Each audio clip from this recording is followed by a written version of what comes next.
Solomome yo baidera wena uye. Elo kwelinga motema iye. Solomome o. Solomome yo baidera wena uye. Elo kwelinga motema iye. Hipopotamo. Jera jera engo mokomboso. Mokombosa zanga mokira. Pona jera jera. Basi bazanga mibali. Pona jera jera o. Mon grosso, Joe Mongali. Il y a Joe Mongali, mon grosso.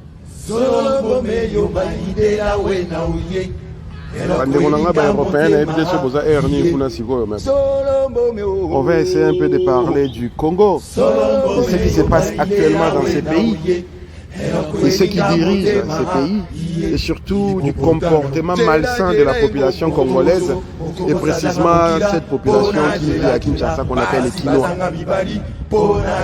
Le Congo est dans cette situation aujourd'hui parce que la masse populaire à Kinshasa n'arrive pas à prendre son autodétermination, n'arrive pas à comprendre que c'est elle qui sera auteur du changement que tout le monde appelle de ses voeux. C'est quand même inacceptable de voir des frères à l'est du Congo, des frères congolais se faire tuer dans les Kivu. Pendant qu'à Kinshasa, les gens passent leur temps dans des camps de concentration spirituelle, c'est-à-dire les églises, les groupes de prière, les temples, les mosquées, les loges francs-maçons, rosicruciens, et ils sont dans l'oisiveté, dans l'autosuffisance négative, une autosuffisance qui, au bout de 25 ans, depuis l'arrivée des forces proxies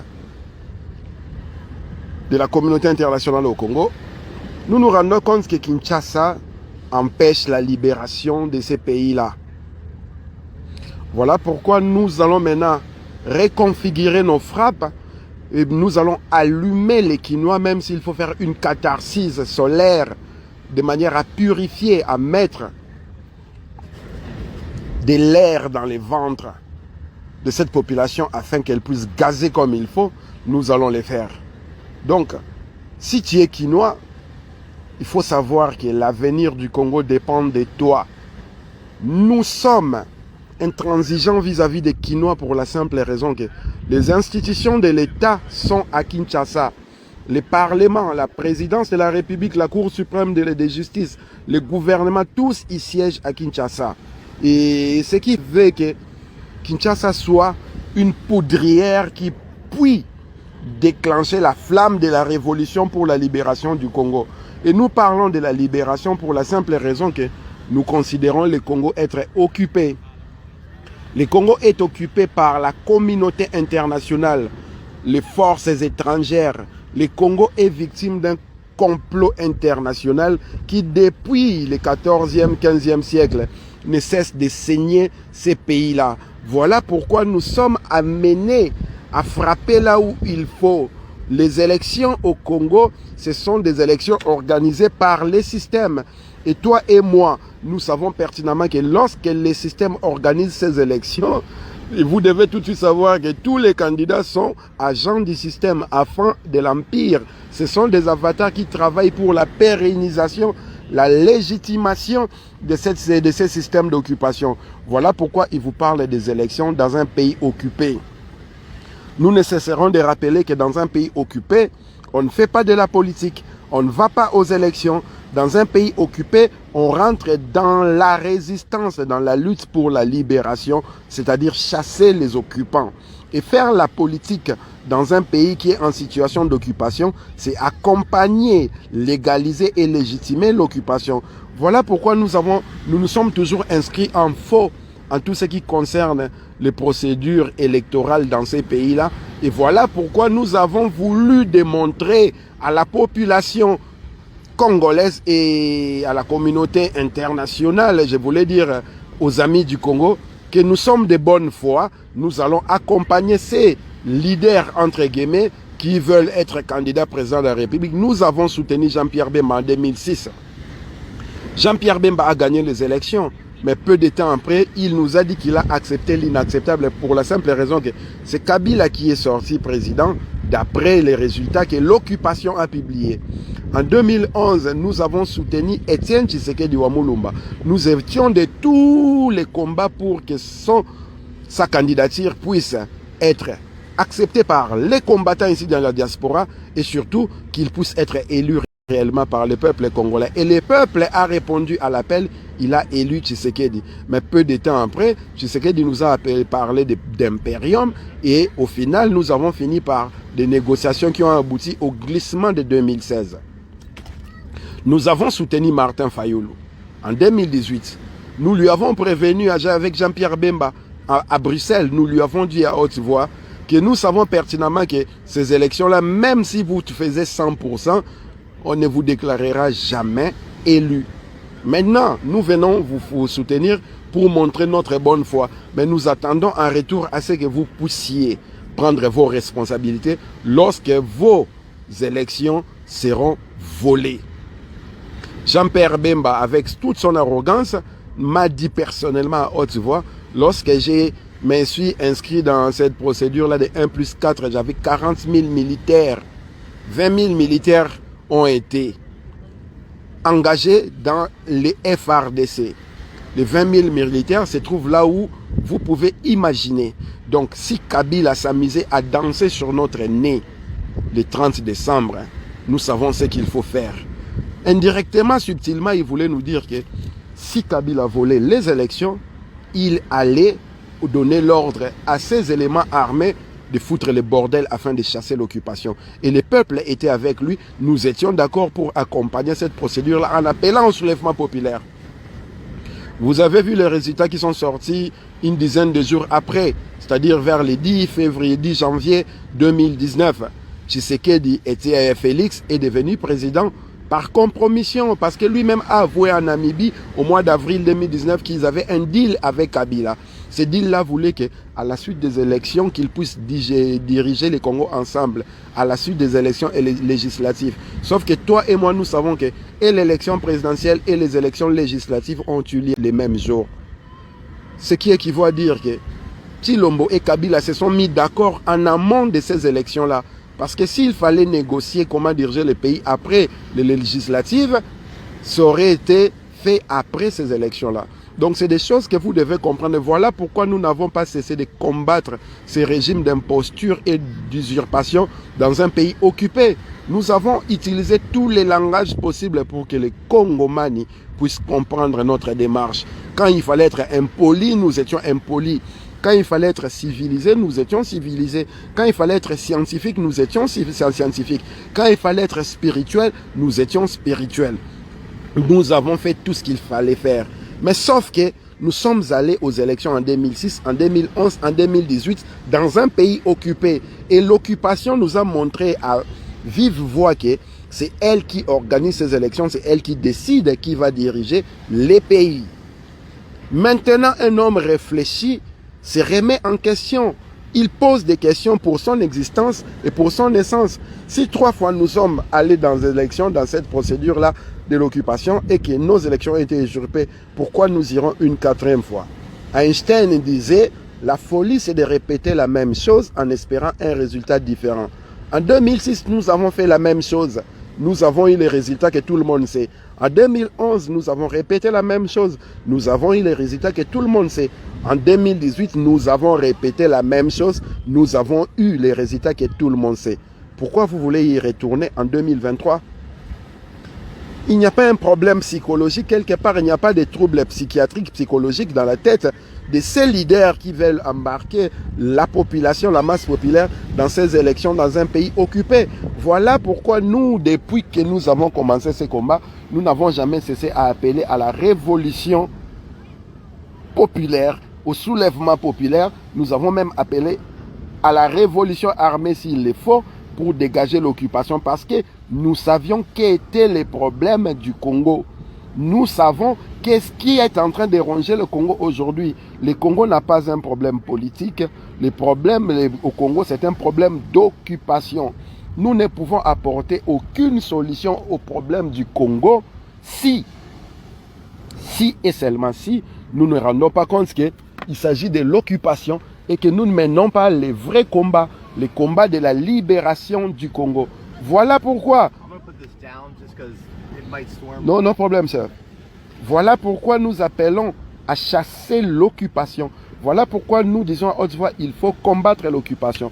Voilà pourquoi nous incitons les leaders d'opinion, tous ceux qui peuvent réunir autour de 2 personnes, puissent adopter le langage de la résistance. Parce qu'à 3 reprises, nous avons essayé la voie électorale, le peuple s'est fait entuber. Et vous n'allez pas non plus, encore une fois, embarquer le peuple dans cette direction-là, qui voudrait que la légitimation de l'occupation s'efface. Voilà, je suis très loin de chez moi, très loin de chez moi. À vrai dire, je suis en face de l'océan Atlantique, je suis en Amérique. Et c'était un plaisir en tout cas d'essayer ces logiciels. Et j'espère que nous aurons l'occasion d'y revenir et de parler. En passant, il y a le livre Bantoucratie 2021, la révolte de l'esprit, qui est encore en vente. Nous arrivons vers la fin et d'ici là, le stock sera épuisé comme c'est à édition unique.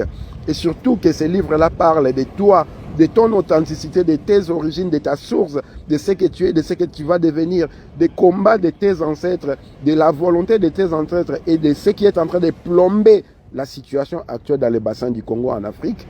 Je pense qu'il serait intéressant pour toi de t'acheter ce livre-là parce que tu as des choses à apprendre et surtout pour tes enfants, pour la simple raison que nos enfants qui naissent ici en Europe, en Occident, je voulais dire, ne savent pas vraiment quelle est notre histoire.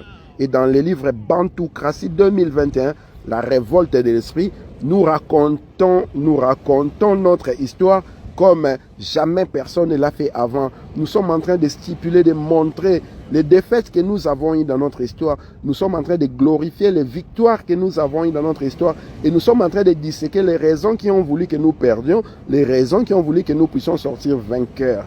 Nous sommes en train de proposer avec une vision basée sur la volonté de nos ancêtres. Ce que moi j'appelle les rêves de nos ancêtres. Et ce livre-là est en vente sur Amazon.fr, Amazon.com.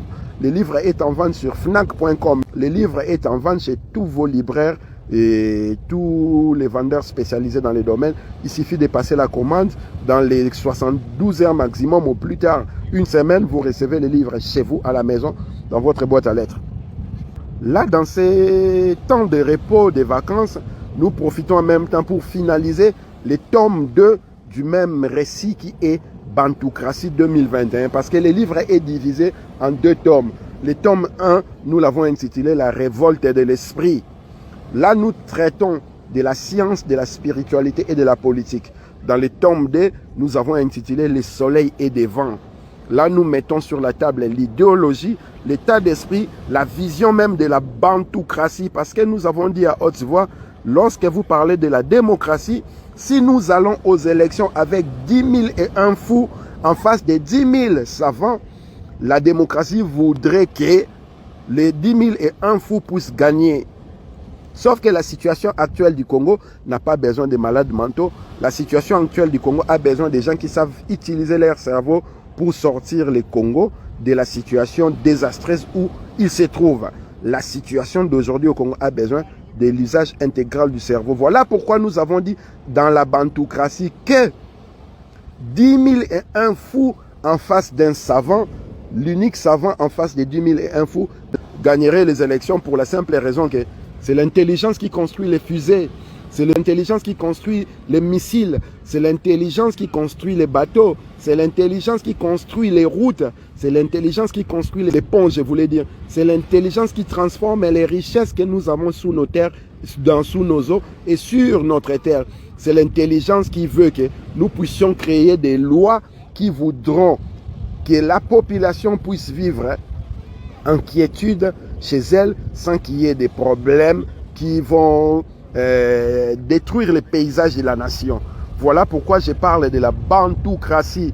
Et pour conclure, le mot bantoucratie est un néologisme qui vient de la tradition Congo mélangé avec la tradition helléniste. Donc j'ai utilisé le mot valise bantou. Bantou, c'est le pluriel de Muntu. Ba, c'est un article. Mu, c'est aussi un article. Ntu, en Kikongo, signifie tête. Donc quand nos ancêtres disent nous sommes des Bantous, les ancêtres veulent simplement dire que nous sommes ceux qui ont la tête, ceux qui utilisent l'intelligence, ceux qui savent utiliser le cerveau, ceux qui se diffèrent des animaux qui n'ont pas de conscience, qui n'ont pas d'intelligence, qui ne savent pas innover. Voilà pourquoi ce manque de cerveau a voulu qu'il y a 60 millions d'années, les dinosaures soient disparus sur cette terre où ils contrôlaient, où ils régnaient. L'humain, l'hominien est arrivé il y a 150 000 ans et dans les 150 000 ans a su développer son cerveau. Et par cette conception-là, nos ancêtres avaient compris que c'est le cerveau qui fait des miracles. C'est le cerveau qui permet aux gens de marcher sur la ligne. C'est le cerveau qui a envoyé James Webb pour qu'il puisse photographier des photos allant à plus de 13 milliards 200 millions d'années avant nous. C'est la science, c'est le cerveau, c'est l'intelligence qui développe la nation. Voilà pourquoi nous parlons de la bantoocratie et nous avons conclu la démocratie est morte. Vive la bantoocratie. Maintenant, le devoir que je vais vous donner, c'est d'utiliser plus votre cerveau que vous limiter à la masse, à la quantité, au nombre qui est là. Le plus important, c'est travailler la conscience, réveiller la conscience, mettre la conscience des gens en éveil permanent. C'est l'éveil permanent qui s'assure que le pays est sécurisé. C'est l'éveil permanent qui voudrait qu'il n'y ait pas de MONUSCO, qu'il n'y ait pas de troupes étrangères sur les terres de nos ancêtres. Je vous recommande vivement d'aller vous procurer le bouquin Bantoocratie 2021, la révolte de l'esprit. Et je vous jure, vous ne serez pas déçus. Au contraire, vous serez dans la révolte de l'esprit pour amener la solution au problème du Congo. Je répète, le livre est sur Amazon.fr, Amazon.com. Le livre est sur Fnac.com. Le livre est sur les sites de mon éditeur Sidney Laurent. Mengu Baomona Mokele Mbembe. Métatron. Ibobo. Hoka!